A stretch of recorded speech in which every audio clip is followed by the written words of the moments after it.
जय माता दी, जय माँ काली आप सभी को। कैसे हैं आप सभी? आशा करती हूँ कि आप सभी बहुत अच्छे होंगे और स्वस्थ होंगे। माँ काली का आशीर्वाद और माँ की समस्त योगिनियों का, 64 योगिनियों का और 10 महाविद्याओं का, 3 महाशक्तियों का, महाकाली, महालक्ष्मी और महासरस्वती का आशीर्वाद भी आप सभी पर बना रहे। बहुत सारे कमेंट आ रहे थे कि दीदी आप हमें बताइए कि धनतेरस पर हम ऐसा क्या करें, क्या खरीदें कि माँ लक्ष्मी की असीम कृपा हमको प्राप्त हो। तो आज के वीडियो में मैं आपको बताऊंगी कुछ ऐसे उपाय जिन्हें आप करते हैं और साथ में कुछ ऐसी चीज़ें आपको बताऊंगी जो आप धनतेरस के दिन खरीद कर लाते हैं तो माता लक्ष्मी की आपको असीम कृपा प्राप्त होगी। अगर आप धन कमाते हैं और पैसा आपके घर में रुकता नहीं है, टिकता नहीं है, कमाते 50,000 है लेकिन बचता 1 रुपये भी नहीं है क्योंकि पैसा दवाइयों में जा रहा है, कहीं घर की मरम्मत में जा रहा है, मतलब बिना मतलब के पैसा खर्च हुए जा रहा है, तो इसका मतलब ये है कि लक्ष्मी आपसे प्रसन्न नहीं है। लक्ष्मी जी जब प्रसन्न होती हैं, लक्ष्मी माँ जब प्रसन्न होती हैं तो वो स्थायी रूप से आपके घर में निवास करती हैं। तो धनतेरस के दिन कुछ ऐसे उपाय हैं जिनको अगर आप करते हैं तो लक्ष्मी जी की असीम कृपा आपको प्राप्त होती है और माँ स्थायी रूप से आपके घर में निवास करती हैं। धनतेरस के दिन भगवान धन्वंतरी का भी जन्मदिन मनाया जाता है। उनके जन्मदिन के रूप में धन्वंतरी की भी पूजा की जाती है। इस दिन भगवान धन्वंतरी अमृत का कलश लेकर, जब समुद्र मंथन हुआ था तो भगवान धन्वंतरी जी समुद्र मंथन के दौरान अमृत का कलश लेकर निकले थे। तो इस दिन अगर आप जड़ी बूटियां खरीद के लाते हैं, क्योंकि जो धन्वंतरी जी हैं वो आयुर्वेद के भगवान हैं, तो आपको हर प्रकार के रोगों से भी मुक्ति मिलती है। आज मैं आपको बहुत सारी चीज़ें बताऊंगी, आप इनमें से कुछ भी खरीद कर अगर लाते हैं तो आप बहुत अच्छा होगा, बहुत शुभ होगा। जिनमें से सबसे पहली चीज़ आती है झाड़ू। धनतेरस के दिन आप झाड़ू ज़रूर खरीदें। झाड़ू को लक्ष्मी जी का प्रतीक माना जाता है।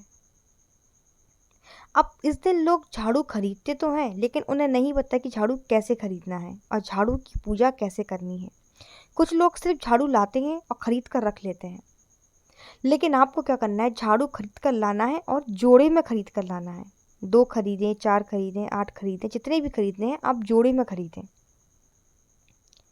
और झाड़ू को लाकर आपको अपने पूजा वाले स्थान पर रख देना है। और जिस प्रकार हम महालक्ष्मी माँ की पूजा करते हैं दिवाली के दिन, इसी प्रकार से आपको धनतेरस वाले दिन, छोटी दीपावली के दिन और बड़ी दीपावली, तीनों दिन आपको उस झाड़ू का पूजन करना है। उसको महालक्ष्मी का स्वरूप मानकर, धूप दीप दिखाकर, रोली चावल लगाकर, हल्दी से आपको झाड़ू का पूजन करना है 3 दिन तक। और 3 दिन बाद जब आप इस झाड़ू का प्रयोग करेंगे तो सबसे पहले आपको झाड़ू अपनी रसोई में लगानी है। उसके बाद आप घर के आंगन में लगाएं, कमरों में लगाएं, बाहर लगाएं, कहीं भी लगाएं। लेकिन 3 दिन तक झाड़ू की पूजा करने के बाद, यानी कि धनतेरस वाले दिन, छोटी दिवाली, बड़ी दिवाली के दिन, 3 दिन तक जब महालक्ष्मी के स्वरूप में आप झाड़ू की पूजा करेंगे तो सबसे पहले झाड़ू जो लगेगा वो आपकी रसोई में लगेगा। इससे माँ लक्ष्मी बहुत प्रसन्न होंगी और स्थायी रूप से आपके घर में विराजमान होंगी और अपार कृपा आप पर करेंगी। इसके अलावा आपको क्या करना है, धनतेरस वाले दिन आपको सोने और चांदी की चीज़ें खरीदनी है। बहुत से लोग खरीदते हैं, सोना चांदी इस दिन खरीदना बहुत शुभ होता है, लेकिन अगर आप सोना चांदी भी नहीं खरीद सकते हैं तो आपको कौड़ियाँ इस दिन खरीदनी है। कौड़ियों को ज़रूर खरीद के लाना है। कौड़ियाँ बहुत सस्ती आती हैं, आप ला सकते हैं। और कौड़ियों के साथ साथ आपको कमल गट्टे के बीज, ये भी आपको खरीद के लाना है और इनका भी आपको पूजन करना है। 11 गोमती चक्र भी आपको ज़रूर इस दिन खरीद के लेके आना है और इनका भी आपको विधिवत पूजन करना है। इसके अलावा एक चीज़ का आपको विशेष ध्यान रखना है, जैसे कि दिवाली की हम साफ़ सफाई करते हैं, तो इस दिन आप देखें, क्योंकि बहुत सी चीज़ें तो सफाई में बाहर निकल जाएंगी जिनका यूज़ नहीं है, लेकिन अगर आपकी नज़र में आता है कि धनतेरस वाले दिन आपके घर में कैलेंडर लगा हुआ है और वो फटा हुआ है, तो आप उस कैलेंडर को तुरंत ही निकाल दें। कैलेंडर भी समय काल का सूचक होता है, तो हमें इसे भी वहाँ से हटा देना है अगर वो फटा है तो। दूसरा, जैसे कि महीना चल रहा है नवंबर का और आपके कैलेंडर में लगा हुआ है क्या, अक्टूबर, तो ये भी अशुभ प्रभाव देता है, तो इसका भी आपको विशेष ध्यान रखना है। इसके अलावा आप जड़ी बूटियाँ इस दिन ज़रूर खरीद कर लाएं। किसी भी प्रकार की जड़ी बूटी आपको ज़रूर लेकर आनी है, क्योंकि धन्वंतरी जी जो भगवान है वो आयुर्वेद के देवता है, तो आपको हर प्रकार के रोगों से मुक्ति मिलती है, सुख शांति समृद्धि आपके घर में आती है। इन चीज़ों में से आप कुछ भी खरीद कर लेकर आए। इसके बाद मैं आपको बताऊंगी एक महा उपाय जो आप धनतेरस के दिन कर सकते हैं। क्या करना है, आपको खरीद के लाना है बाजार से साबुत धनिया। धनिया, खड़ा धनिया जो हम मसालों में इस्तेमाल करते हैं, वही धनिया लेकर आना है। और धनिया जो है धन को बहुत ज़्यादा आकर्षित करता है, महालक्ष्मी को सर्वाधिक प्रिय है। तो क्या करना है, आपको धनतेरस वाले दिन शाम के समय एक चौकी बिछानी है और चौकी पर लाल रंग का कपड़ा बिछाना है।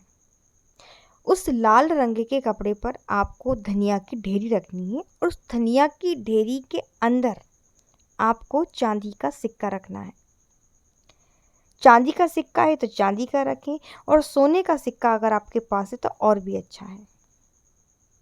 सिक्का रखने के बाद आपको वहाँ पर उस स्थान पर घी का दिया जलाना है और उसका पूजन करना है।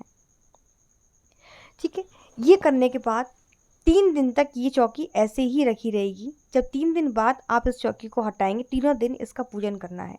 3 दिन बाद जब आप इसे हटाएंगे, थोड़ी सी धनिया लेकर आपको अपने घर के मसाले में इस्तेमाल कर लेनी है और बाकी को कपड़े सहित पोटली बनाकर जहाँ पर आपका धन रखा हुआ है, आपकी तिजोरी है, वहाँ जाकर आपको इस पोटली को रख देना है।